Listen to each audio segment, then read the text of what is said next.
ketika Pak Tardi memunculkan atau mengaplikasikan ide atau perasaan Pak Tardi dalam lukisan itu biasanya melalui apa Pak? Maksudnya harus ketenangan diri dulu atau gimana gitu mungkin Pak Tardi? Podcastmu, ngobrol asik bersama Lazismo. Doa para pemirsa, juga doa Mas Roni khususnya, bahwa kesempatan untuk dekat pada Allah itu pada sepertiga malam. Ya. Sepertiga malam itu saya gunakan untuk melukis setelah sholat. Siapa? Saya diajari oleh Bapak Dr. Andes Ahmad Sadali, itu pelaku kaligrafi modern Indonesia, kebetulan dosen ITB. Dan saat ini saya sangat dekat dengan Pak Profesor Dr. Abdul Jalil Pirus, bahwa kesenian, keterharuan atau apapun lah, atau ekonomi atau apapun, kalau dilakukan pada sepertiga malam itu akan menumbuhkan satu pure kemurnian, kesempurnaan. Yang di situ saya melukis mulai dari malam hari. Alasan saya kalau pagi mengajar. Tapi kalau misalnya dilentukan setelah sholat duhur, itu tidak produktif karena akal kita kesel, lemah. Betul. Sehingga titik nandirnya di situ, dan di situ terjadi kemandekan. Maka ajaran dari Pak Ahmad Sadali itu saya kenal tahun 82, masih kuliah di Jogja itu. Saya sampaikan sampai saat ini saya pertahankan. Walaupun karya-karya saya ini tidak realis tulisan kaligrafi atau tidak berbentuk daun-daunan atau tumbuhan, tapi ungkapan hati melalui warna, melalui garis, melalui sub-sub konsep itu akan masuk ke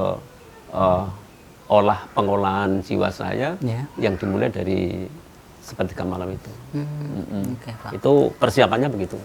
Lalu maaf, ini saya pernah mendapatkan kecelakaan kreatif.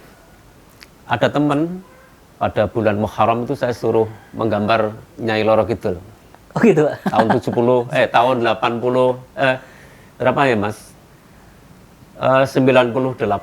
97 98. Masih 6 tahun. Lalu karena dia pesan mau dibeli, bulan Muharram itu seharusnya bukan untuk digunakan duniawiyah tapi ukhrawiyah. Tapi karena mengejar pesanan tadi, pesanan. Akhirnya saya menggambar.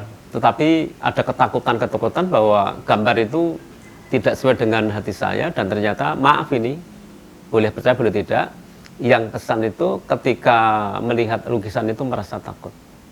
Oh gitu. Wal bisawab. Artinya di tengah kita di jalan yang benar, pasti yang tidak benar itu akan berkelindan. Betul. Seperti yin dan yang. Antara gelap dan terang itu, terkadang kalau kita niatnya kurang lurus, maka yang datang yang gelap, lalu yang terang akan minggir karena didesak oleh kegelapan ini.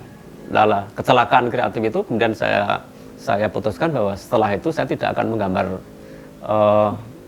orang, tidak menggambarkan tokoh, tidak menggambarkan apa-apa. Tapi karena itu pesanan dan itu teman guru sehingga kami laksanakan. Tapi maaf, ini efeknya seperti itu. Selain ketakutan, konon kabarnya anaknya sakit. Lukisan itu akan saya bawa ke sini, saya bayar seperti apa yang mereka beli, tapi nggak boleh. Dan maaf katanya kegelapan yang merasuk dalam lukisan itu mengganggu kehidupan mereka. Saya tidak salah, tapi saya hanya ada kecelakaan karena hanya mengejar duniawiyah begitu. Maka setelah itu saya berkesenian hanya untuk diri sendiri, dan misalnya ada orang yang tertarik, itu persoalan lain. Artinya tidak semata-mata untuk dijual atau untuk diapa, itu semata-mata hanya untuk nuruti kata hati atau kolben tadi. Oke, Pak Tardi, siap. Ternyata memang prosesnya untuk melukis dengan rupa ya Pak ya. Sholat malam, ketenangan hati, baru nanti muncullah ide yang mau kita aplikasikan ke dalam kanvas gitu. Betul. Oh, menarik Pak, ini saya juga pernah dulu kan, waktu itu saya kebetulan juga dulu kuliah di sastra gitu, karena punya teman-teman juga anak-anak seni rupa yang mereka memahami itu. Waktu itu kan saya diajak ke pameran waktu itu Pak. Saya melihat lukisan itu ya abstrak saya, karena saya tidak memahami itu. Tapi ketika teman saya itu datang dengan saya ke situ, saya kagetnya dia nangis juga Pak. Lihat abstrak ini. Saya kaget. Loh, kenapa kamu kok nangis? Padahal saya sih nggak bisa memaknai ini apa. Dia menjelaskan. Padahal mohon maaf itu teman waktu itu temannya juga bukan anak yang taat sholat dan sebagainya, enggak Pak. Tapi ketika anak ini lihat lukisan itu dia terus berkaca-kaca, saya kaget. Loh, kok bisa sampai nangis? Kenapa? Ternyata dia menyampaikan, saya lihat di sini tuh ada kayak kita sebagai kayak manusia itu harus ada penciptanya. Dia memaknai, melihat gambar yang abstrak itu bisa seperti itu Pak. Ketemu nilai-nilai gitu ya. Ketemu nilai gitu. Saya mikir, oh ternyata waktu saya menyimpulkan ternyata memang pelukis itu ketika menyampaikan gambarannya ke dalam lukisan itu memang ada makna yang sesungguhnya, tidak hanya asal coret-coret dan sebagainya, ternyata memang ada makna. Ketika orang yang benar-benar paham itu benar-benar bisa merasuk dalam dirinya gitu loh Pak. Dan ini satu Pak, itu ada juga kasus lagi. Saya juga menyampaikan juga nanti mungkin bisa dijelaskan Pak Tardi kenapa kok ada seperti kayak tangisan tadi. Terus yang kedua ini Pak, waktu itu saya ada di ruangan gitu Pak, di ruangan. Waktu itu belum ada lukisan abstrak waktu itu. Lah, pas belum ada, ruangan itu terkesan memang, mohon maaf, kayak tidak ada aura positif yang hampa gitu. Ketika lukisan abstrak itu masuk di situ, saya pribadi merasa kok ruangan jadi hidup gitu Pak. Jadi hidup, jadi nyaman. Nah, kasus seperti saya ini sebenarnya apa sih Pak Tardi? Kayaknya pernah ada kasus seperti ini juga Pak Tardi. Pak. Kalau kita ngomong seperti ini misteri tapi yang bisa menjawab ya masing-masing orang. Contoh, banyak tamu-tamu saya dari Jogja, dari Surabaya itu kalau sudah masuk rumah sini itu katanya merasa anyep. Saya sempat juga tentram atau apa, dan rata-rata kerasan di sini. Artinya maaf, seandainya tidak siang hari di sini pasti ada sekedar mie atau makan atau apa, itu pasti, karena bukan mie-nya tapi kita sudah merasa seperti saudara sendiri. Saya tidak tahu, karena saya hanya alasannya karena rumah ini banyak pohon-pohonan dan di kampung, tapi karena mereka seniman akan merasakan suasana itu. Nah, suasana itu moga-moga bukan karena ego atau riak saya, tapi mungkin energi itu diberikan kepada orang-orang yang orang-orang dalam bahasa agama itu merasa Abdullah atau hamba Allah mungkin dengan segala kelemahannya dan kekurangannya. Kemudian Allah memberikan satu rahmat atau satu berkah atau apa di rumah-rumah yang orang itu dekat pada Allah, itu mungkin begitu. Nah, dari sini seni apapun sebenarnya, tangan itu kan 81, ini 18 garis-garisnya, ini 9 berapa? Sama ya. Ini 81, angka Arab tadi.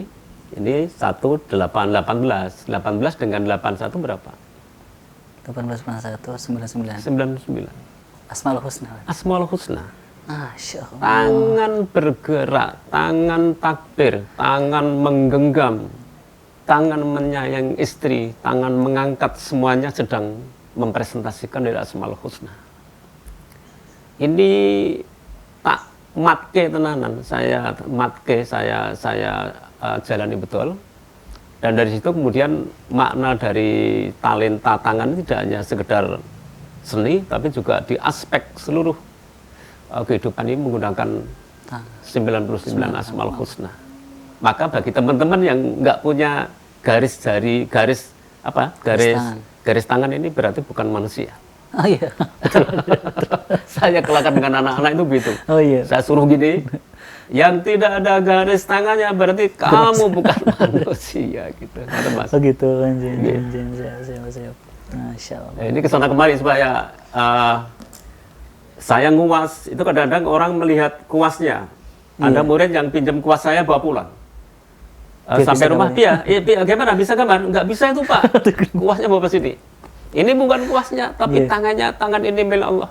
Kamu sholat pakai takbir terharam kan? Iya Pak. Gitu. Dari situ kemudian saya menemukan aspek-aspek fisik, aspek-aspek seni, aspek-aspek gerak, aspek-aspek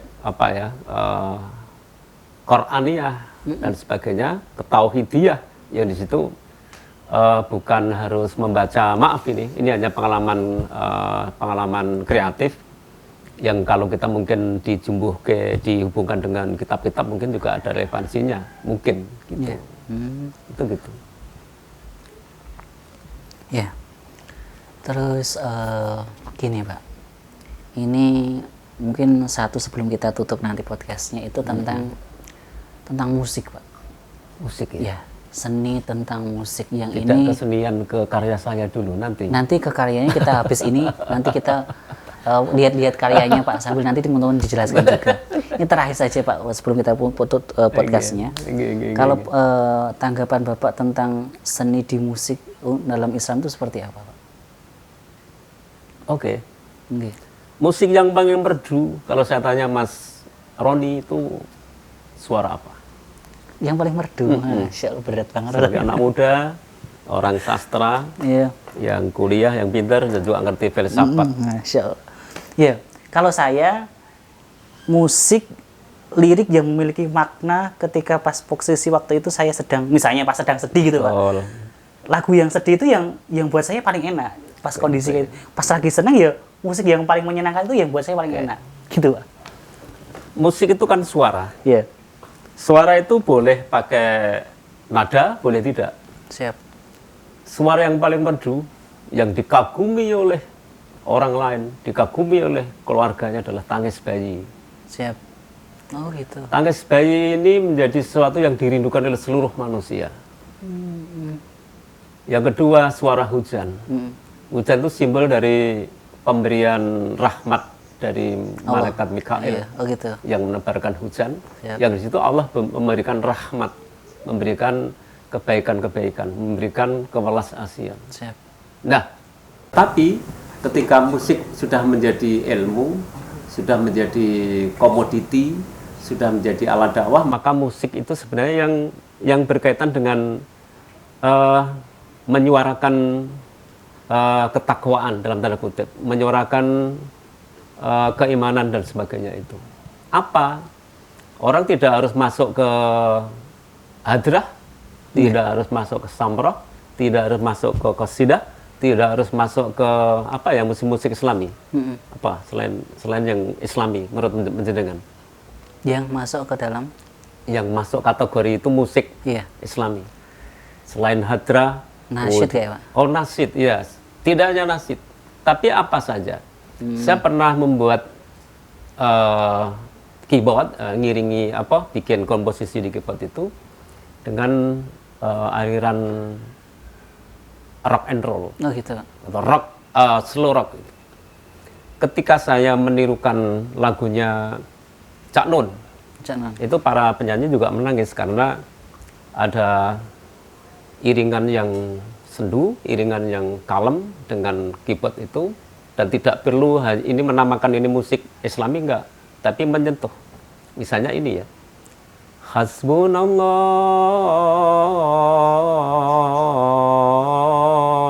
ni'mal wakil.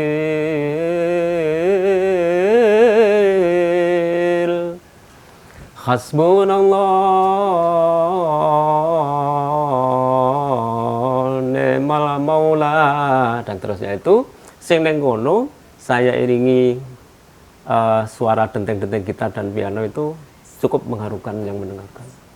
Dan tidak, kemudian saya rekam, saya kirim teman-teman di Jakarta, teman-teman di Pekalongan, teman-teman di Jakarta, bahwa musik Islam tidak harus mesti yang produk-produk lama tadi.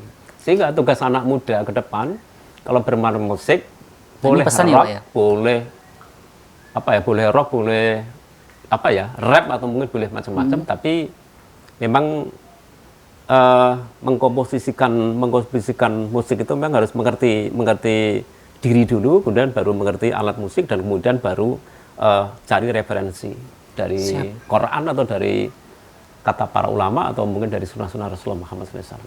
Itu kalau musik. Siap. Alhamdulillah. Siap, matur suwun Pak Tardi ya. Terima kasih. Insya Allah nanti kita lanjutkan tentang karyanya Pak. Nanti mungkin mohon penjelasan tentang karya-karyanya. Mungkin kita tutup dulu podcast kali ini.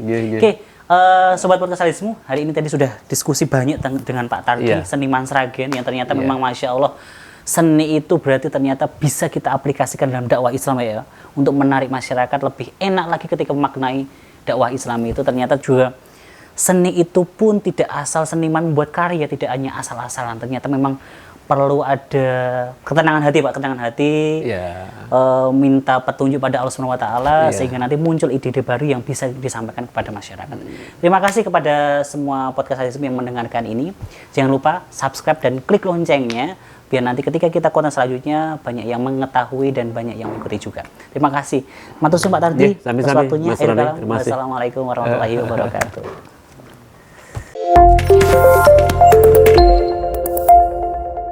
Podcastmu, ngobrol asik bersama Lazisme.